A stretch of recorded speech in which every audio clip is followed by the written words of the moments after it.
Hi guys, maganda at pinagpalang araw po sa ating lahat and welcome back to my channel. Guys, may project tayo ngayon, ano?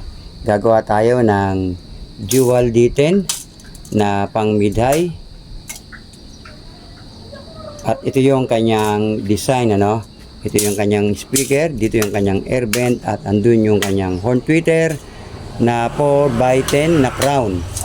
Okay guys, bago natin ito assemblein, pag-usapan muna natin yung kanya-kanyang mga sukat. Tara.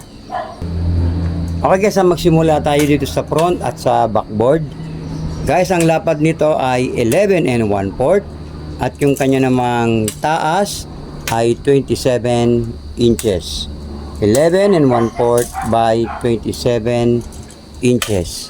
Ito naman kanyang siding ay 13 inches by 27 inches. At ito naman kanyang pangtaas at pangbaba, ito ay 12 and a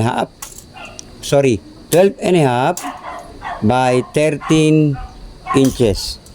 So yan lang guys, ano?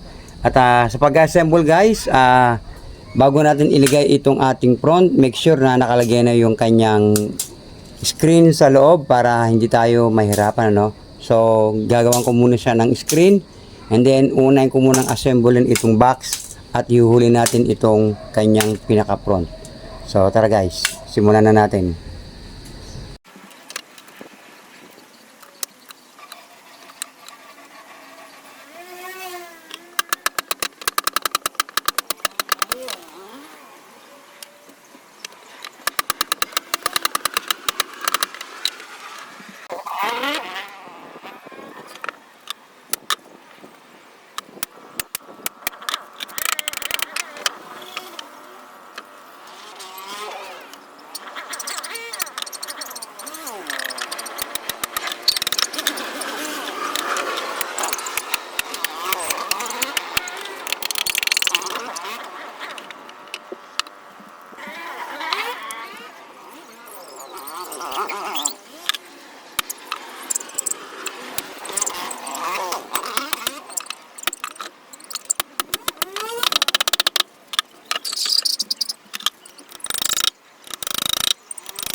Okay guys, gawa na yung ating box. So napakon natin at nalagyan natin ng stick wheel yung buong paligid niya. And then guys, gumuhit na rin tayo ng kanyang pinaka-guide. So ganito ngayon yung ating sunod na hakbang, ano?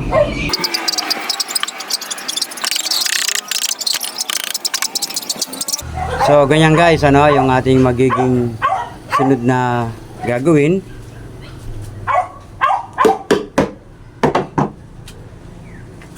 Pero guys, bago natin ikabit yung pinaka-front, lalagyan muna natin ng screen yan, dun sa likod para hindi tayo maabala. Kasi pagka tinakban mo na yan, halimbawa iniligay mo na yung pinaka-last na siding, mahihirapan na tayo maglagay ng screen mesh sa likod. So, habang open pa, maglagay na tayo ng screen mesh and then bago natin takpan. At maglalagay din tayo guys dito ng division, parang pinaka-brace niya dito sa dalawang gitna niya, dito at dito. So guys, lalagyan ko muna ng screen mesh. Tara.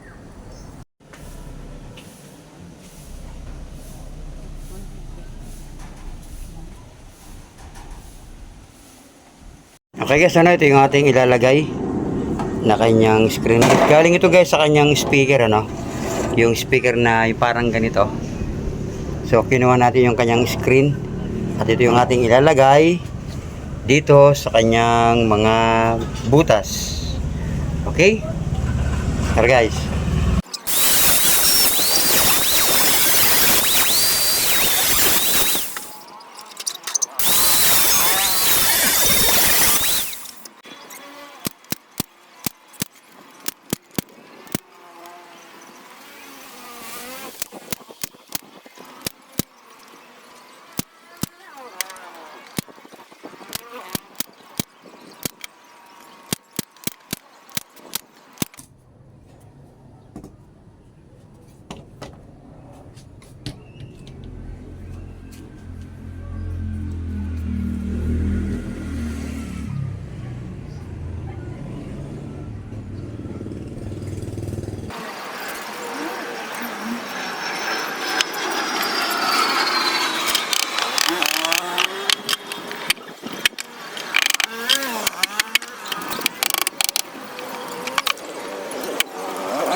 Okay na guys, nandito na siya.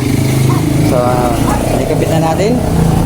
Ngayon guys, ang gagawin na lang natin dyan maglalagay na lang tayo ng brace sa gitna. Dito, ano? Tsaka dito. Okay guys.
Okay na guys, nalihan na natin siya ng 80 grit.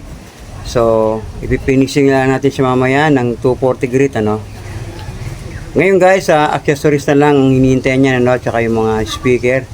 Ito na yung kanyang horn tweeter. And then, yung mga speaker na lang ang hinihintay natin. At, isa-sound check natin guys, itong ating dalawang twin tower na dual D10. Guys, ang iloload lang dyan ay yung Tonsura na D10 na 300 watts, Ipaparallel connection natin sila. So, ito na siya guys. Ilagyan natin siya ng screen mesh. Ayun, hanggang dito sa bilog. Ayan. Okay guys, naikabit na natin yung speaker ng ating twin tower. Ito yung tinatawag nating dual box na D10 twin tower, At ang nakaload dyan guys ay yung Tonsura na 300 watts,